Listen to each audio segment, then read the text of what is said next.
Okay, good morning students and welcome back. Okay, today we are going to study history of Vishal sir. Okay, chapter number 1, actually that day in last lecture also we studied about historiographic development in the West. That is the chapter number 1 of history, 10th standard SSC. Okay, now that day in last lecture we studied about historical research method.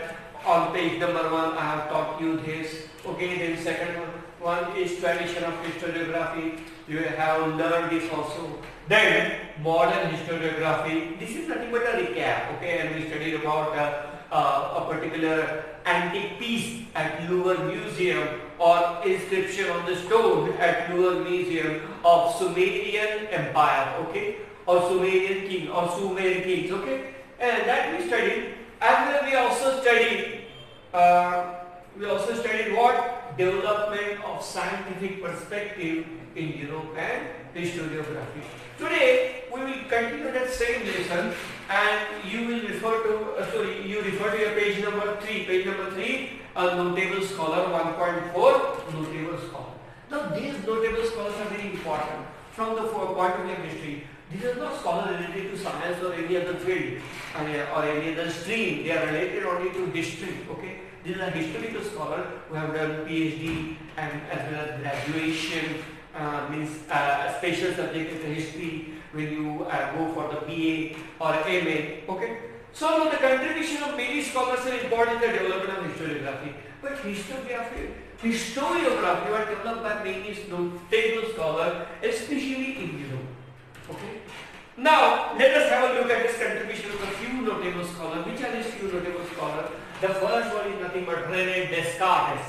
Second one is Voltaire. Okay, and third one George Hegel. Actually, I have shortened that name. His full name is George Wilhelm Friedrich Hegel, but instead I have written his George Hegel for the sake of convenience. Then the fourth one Leopold van Ranke. And last one, Karl Marx. And Karl Marx everybody knows, I think. So these are the notable scholars which have lot of influence which had lot of influence as well as their contribution to the historiography was enormous. It was enormous. So let us have a look at the contribution of the few notable scholars. First one is René Descartes. Okay, 1596 to 1650. Now, René Descartes was the foremost among the scholars who insisted on verifying the reliability of historical document by critically examining them. Now, René Descartes emphasizes that, without looking into the history. Suppose this is the historical document, and I am telling to the world, or I am telling to the government or people or public that this is the historical document I have found in my ancestral home or at my native village or somewhere else. Then people will believe it. Most of the people will believe it. Even sometimes government also, without verification, they will believe it. But he insisted, who? René Descartes insisted, that you should verify each and every document, every historical document, critically, probe into its detail, find it out, use scientific method to determine its authenticity. Means you have to use, sometimes you have to use scientific method. I already told you. Historiography is also using a modern scientific methods to verify various things. They are using carbon to understand the carbon is some kind of scientific term. I even don't know, but they are using that. So René Descartes was the foremost among scholars who insisted on the reliability of historical documents by critically examining them. You should examine, that is his opinion, that everybody, or only archaeologists, okay, the historiographer, or you may call historians, notable scholar, or even the students of history. This is not really from each scholar, but even the students of history should also inspect, not just inspect, but find out the authenticity of that document, of that historical document, and whether they are reliable, whether we can trust them, whether we can draw any kind of a hypothesis or conclusion from them. Okay, that is most important. And that's why René Descartes was the foremost among all the notable scholars. He was the foremost. He was the very important scholar. Okay, foremost on the pioneer. He was the pioneer. So he was the pioneer who started that. We should not judge how this is the historical document, so I should accept it. I will believe it. No, I will verify it. I will scrutinize it. Okay, whatever I have to find out. Now, by critically examining them, among the rules given by him in his book, Discourse on the Method, the following is supposed to have a great impact on the scientific method of research. Never accept anything for truth in all grounds of doubt are disputed. Never accept anything. Okay, suppose I am saying as a teacher or in your other teachers whom you respect a lot, whom you adore a lot. Okay. Even they say something, you must not believe it unless and until you find it, yes, it is true. Yes, you examine it, okay? You scrutinize it, you probe into it, and find out whether the statement, whether that document or whatever they are saying or whatever their hypothesis is, it is true, it is reliable, okay? It is authentic, and it must satisfy your mind. It must not satisfy all other people. It must satisfy my mind. It must satisfy your mind. That is the most important thing. Who told? René Descartes. What he told? That Discourse on the Method. He has written the book Discourse on the Method. Discourse on the Method is Discourse on the Method of Historiography of History. The following is supposed to have a great impact on the scientific method of research. Now, historiography is not related to science here. Nowadays, scientific methods are used in historiography or in history or to study the subject of history or various monuments and various documents, inscriptions, okay? To study them, we are using what? Various kinds of scientific methods. We are applying them, we are using them. And that's why he is telling us, now, never to accept anything for truth in all grounds of doubts are excluded. Whatever doubts you have in your mind, you should exclude them. Exclude them is not remove them, but you should solve all the doubts. You should get satisfactory answers of them. Okay, you will not get satisfactory answers from scholars every time. You will not get satisfactory answers from geniuses or scientists. You must find out on your own, search on your own, probe into it, scrutinize it. And again I am telling the same thing, you have to probe into it, you have to scrutinize it, you have to check it, you have to inspect it, you have to find out its authenticity, its reliability, its reality. Then you can say, okay, this document is reliable, this document is authentic, whatever say or whatever shown or whatever it is telling, it is true. Okay? It is reliable, it is true. Then you can say, yes, I am satisfied. Okay? So that is the most important thing. So never to accept anything for true till all grounds of doubts are excluded. You have to remove all the doubts. You have to, sometimes teachers say to you while teaching any subject, whatever doubts you tell, whatever doubts you ask, okay? And I will give you solution, or I will clear all your doubts. The same way you have to apply his method in historiography. All the doubts, whatever doubts you have in your mind, okay, you should clear them. Clear them means just by painstaking effort, putting the painstaking effort, and by using scientific method, you have to find out all the solutions. You have to find out whether this document or whatever I have found out, or other people are telling me it is true, it is reliable. You have to scrutinize it. You have to probe into it. Then you will satisfy yourself. Yes, it is true. Then I can say you have done a great job. So, René Descartes was the foremost among scholars who insisted on verifying the reliability of historical document by critically examining. You must critically examine each and every document. Whatever scholars say in those periods or this time, whatever genius people say, you must not trust them, especially in case of history. Because history is a delicate subject. You cannot rely on other people every time. Every time you cannot listen to other people. You cannot accept whatever they are saying. Okay? And it is not digestible for most of us when we are having certain doubts about that document or about that whatever they are telling to us. Okay. So never to accept anything for true till all grounds of doubts are excluded. Okay. All grounds of doubt should be excluded. Exclusion is not just removing it out, but finding solution and clearing all doubts by research or by using scientific research method. Okay. Now, this is the way Rene described it or insisted on or insisted upon. Now second one is Voltaire. Voltaire is also very important scholar. He was a notable scholar in Europe. Now 1694 to 1770. Voltaire's original name was Franco Marie Arouet. Okay. Actually, he was French. Who Voltaire was French. So obviously, their spelling, whatever they spell, it is totally different. Their phonetics is totally different from English. So Franco Marie Arouet. Okay, not Arouet, but sometimes we whatever they spell everything Arouet according to English, but in French it is known as Arouet. Now he was French, obviously. The name was French. He was French. He born in France. Now he opined that, what was his opinion? That along with objective truth and chronology of historical event, considering social tradition, trade, economy, agriculture was also equally important in historiography. Now in history or in historiography, most of the students or most of the teachers also, what they teach and what you learn? Okay, what they teach and what you learn? Only about kings, battle, wars, okay? So, but this is not just a historiography. Historiography should be all inclusive. All inclusive means various other things should be included into it.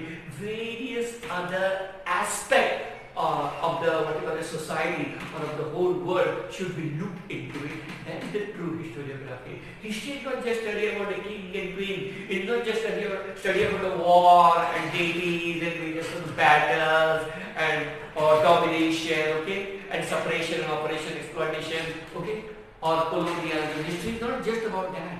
History about various other things. Which are these things? It is nothing but the social tradition. Okay? Whatever social traditions occurring since the ancient time, as well as trade. Trade is nothing but the business, exchange. Okay? Then economy, economics. Okay? Agriculture also should be included in historiography. Mean he told that Voltaire was the first notable scholar that these things, beside his queen and king and their battles and empires and emperors, forget. Those are also important aspects. Obviously in history we are going to study that. But beside that we must study, and these things should be included. Which one? Social tradition. Whatever social tradition, custom, ritual, rites, okay, beliefs. Then trade is going on between various countries among the people, domestic trade, international trade. Okay, then economics related to economics, then agriculture is farming technique, cultivation techniques, crop techniques, crop patterns. These things should also be included in historiography to make it effective, make it all inclusive. Okay, and was also equally important in historiography. Who first told that? Voltaire. Now, it gives rise to the thought that understanding all aspects of human life is important for historiography. When you are writing history, you should not concentrate on a particular thing or focus on you should not be biased. In simple words, you should not be biased. You should not focus only on one thing. You should focus on all the aspects, all the things, whatever happening in the world, whether it's in science, whether it's in technology, whether it's in social, whether it's in society, whether it's in economics, whether it's in agriculture, or any other thing. All these things should be, even weather also. Climate and weather are also an important part of historiography nowadays. In modern historiography, nowadays, currently 2021, means 21st century instead of 2021, I should correct myself. In 21st century, all these things will be included, and all these things are not will be included, they are already included. So obviously, it should not give history or historiography should not study just about emperor, king, queen, their battles and their lineage, okay, and whatever exploitation, operation, domination. No, that is also a very important part. But beside that, we have to study all the other aspects related to human being, and they should be included in the historiography. Who put these things first? It is the Voltaire, notable scholar of France. Now all aspects of human life is important for history. It is said that Voltaire was the founder of modern historiography. Who founded the? That's why Voltaire was what you call that all-inclusive. Voltaire was all-inclusive. He was broad-minded, not narrow-minded like other historians or previous historian or classical historian, you may call them classical historian, who are totally broad-minded, and he thought that, and he told that all these things should be included. Okay, so he hypothesized that all the things related to human life or human living, they should be included in historiography or history. Okay, so that's why all the historians, all the scholars in the world call Voltaire as the father of modern historiography. Who invented modern historiography? It was Voltaire. Voltaire means we must give credit, not we should, we must give credit to Voltaire to include all these things in historiography or history. So this is the way. Now we go to for the third scholar, Georg Wilhelm Friedrich Hegel. Not Friedrich Hegel. 1770-1831. Hegel was a German philosopher. From this name also you can see and you can understand quickly he must be born. He was born in Germany. Okay, so he must be German. Now Hegel was a German philosopher. He insisted that the historical reality should be presented in a logical manner. Whatever historical reality, genuine reality should be presented in a logical manner. Now, not in abstract manner, not in a hazard manner. Okay. To him, the timeline of historical event was indicative of progress. Timeline is what? Means when that particular king, emperor born, and what events occurred in his period. Afterwards, who sat on his throne, maybe his son, relative, any other, and what happened in that period. Means all this timeline, timeline should be date-wise or year-wise. You may call it year-wise. So, to him, the timeline of historical event was indicative of progress, and it indicates the progress, whatever happening in the history or historiography.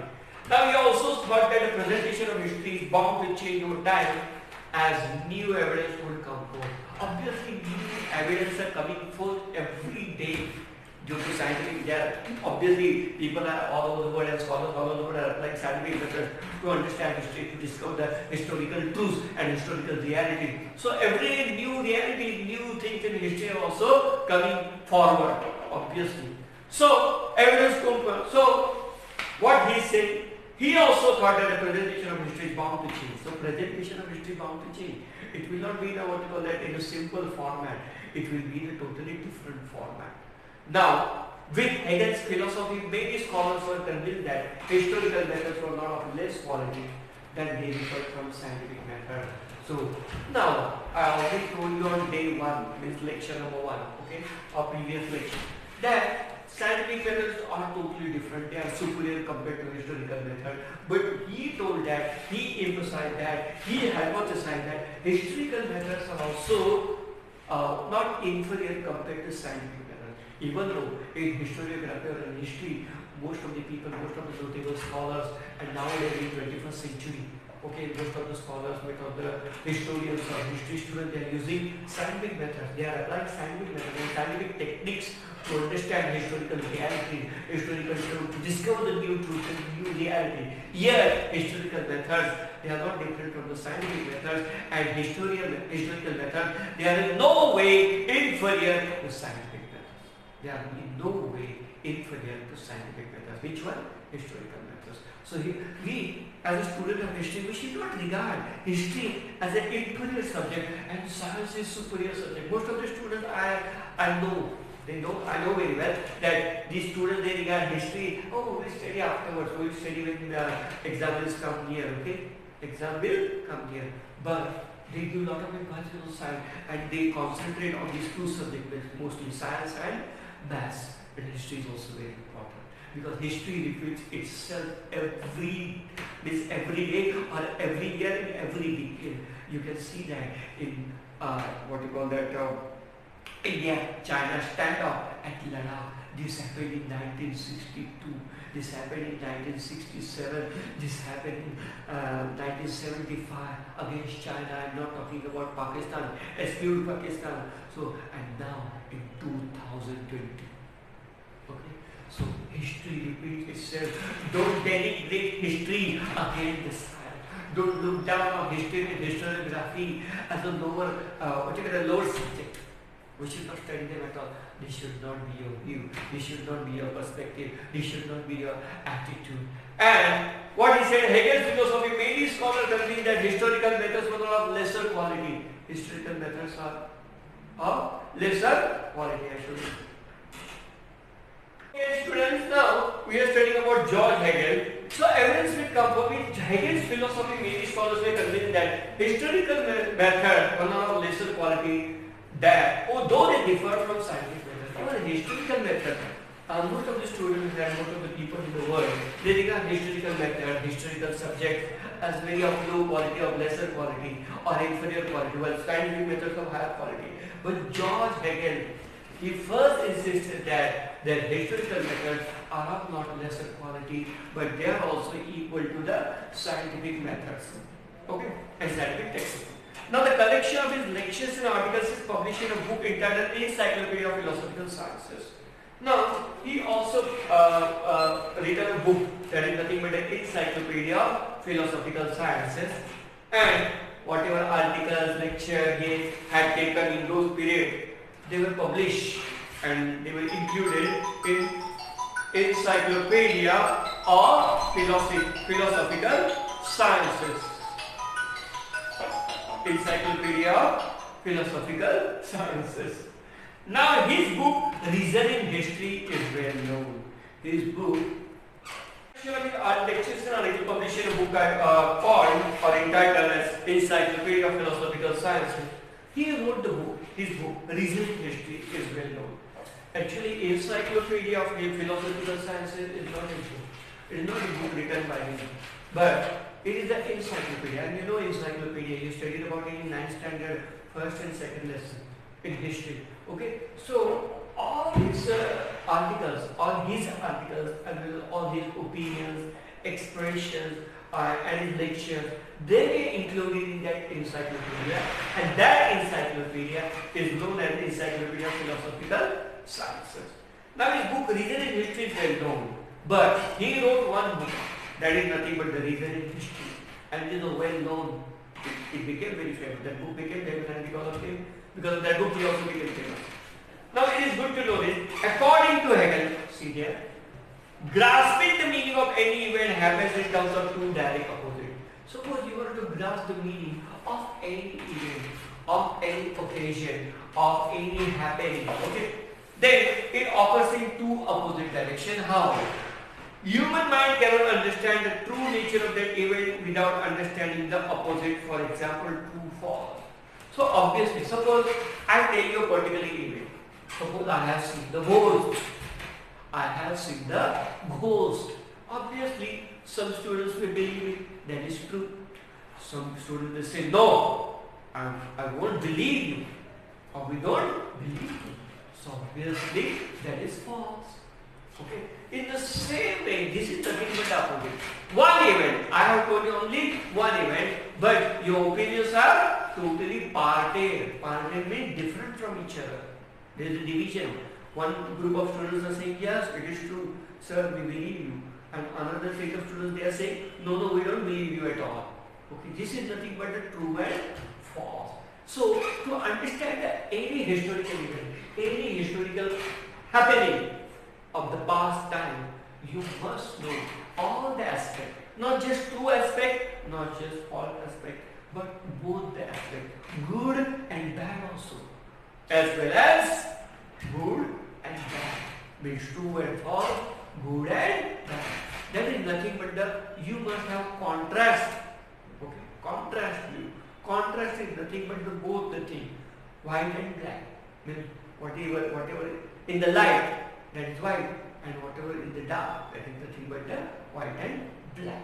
So you must have an opposite view. What is true? What is bad? What is false? What is good? What is bad? You must know all these aspects. You cannot say, I will study only true thing, or I will regard this is a true event, and I will ignore or neglect bad thing or false things. No. When you are studying history or historiography, and as a scholar, you must have, or you must include all these aspects. So this was the hypothesis of George Hegel. Now, in order to understand the true nature of a thing, one needs to know both true and false. To understand the true nature of anything, in nature also, as well as in our history also, history subject also, historiography also. You must understand both the things, bad and good, true and false. Similarly, good and bad. This method of analysis, which is based on opposite, is known as dialectic. This is nothing but called as dialectics. Why dialectic? When you are studying two things, two opposite things of that particular event, of that particular happening, okay, of that particular occasion. Okay, one is true, another is bad. False. One is good, another is bad, and one is positive, while another is negative.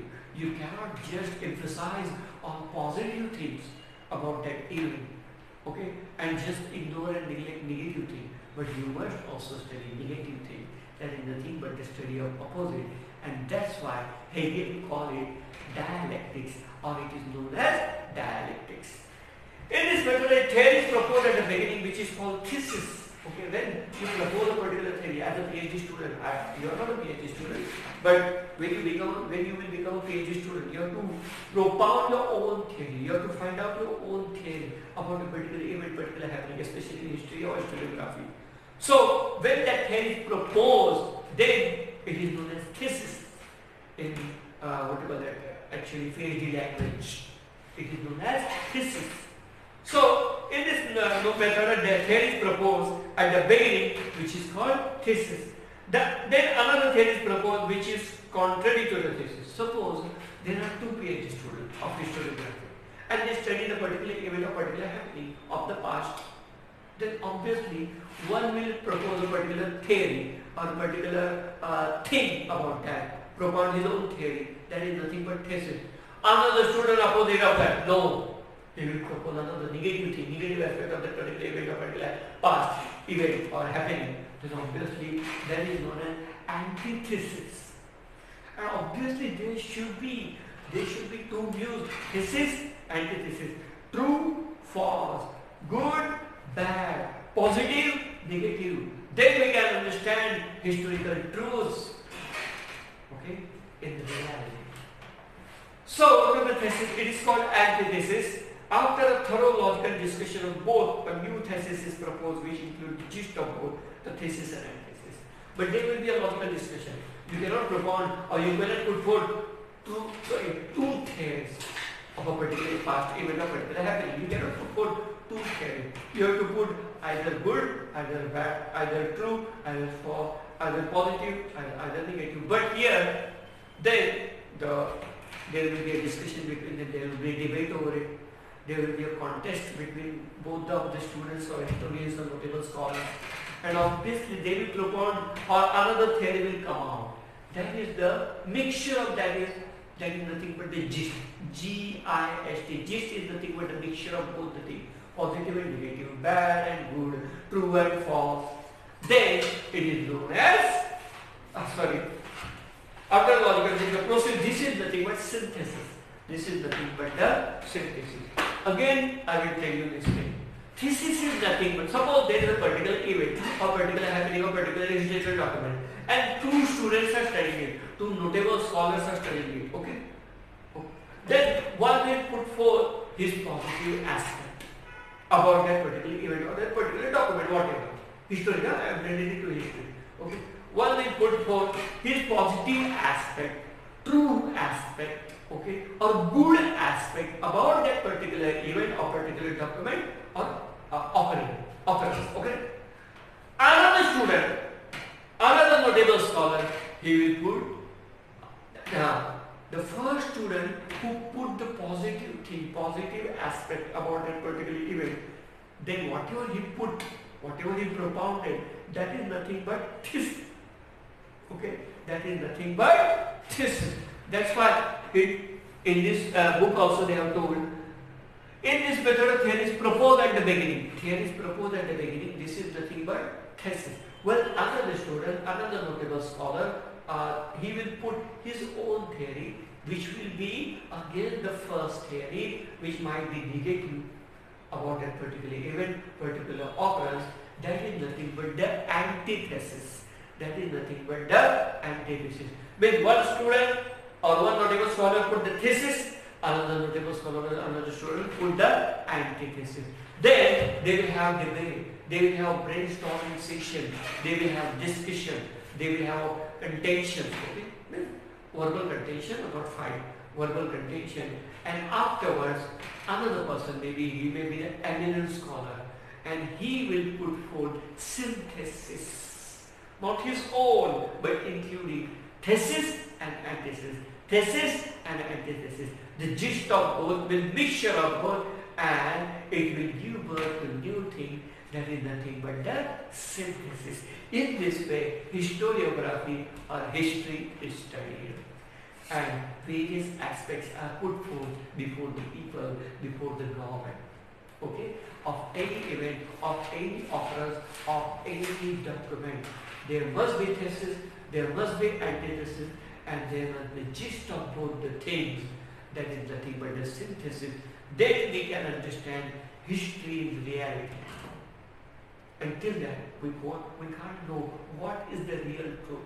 You cannot probe into it unless there is a synthesis. So in this way, historiography, history should be studied. This theory or this kind of whatever work was propounded or put forth by George Hegel. Okay. Now we go to Leopold van Ranke, the fourth scholar, notable scholar of Europe. Now, historiography of the 19th century was greatly influenced by the thoughts of Leopold van Ranke of Berlin University. Now, he was also German and he studied at Berlin University, and he wrote various other things related to historiography. So, what the thoughts, whatever he thought about the historiography and history. Now, he spoke about a critical method of historical research. You should examine all the aspects of the history, all the aspects of particular event, of particular occurrence, of particular occasion in detail, or you must use critical. You should critically examine it, you should scrutinize it, you should probe it, then you can understand all the critical aspects of that particular event or particular occurrence or occasion of the history or that particular document also. Now, he put emphasis on the utmost importance of information gathered through original document. Okay. Now, whatever, obviously you to understand history or historical event or a past event, you might get original document, historical document. They might be available in various forms. There might be inscription. Historical document is not always about a particular paper or piece of paper. Documents can be of any type or in any form. Even inscription on the wall at the Ajanta Ellora cave and Elephanta cave, they are also regarded as a document in the historical language. You cannot call it document, but it must be a piece of paper. It can be anything. It can be wall painting, it can be other painting, it can be inscription, okay, or it can be any other document, piece of paper. So he put emphasis on the utmost importance of information gathered through original document. But you should find out the originality of the document, or you should try to find out the original document, original evidence, and you should rely on that. Not totally, but you should critically check it, examine it. Now we also stated that all types of documents associated with the historical event need to be examined with the greatest care. Whatever document, whether they are original, whether they are reliable, whether they are authentic, that should be determined after critically examining them, critically examining their reliability, their authenticity, their reality, and then you can determine whether they are authentic or not authentic.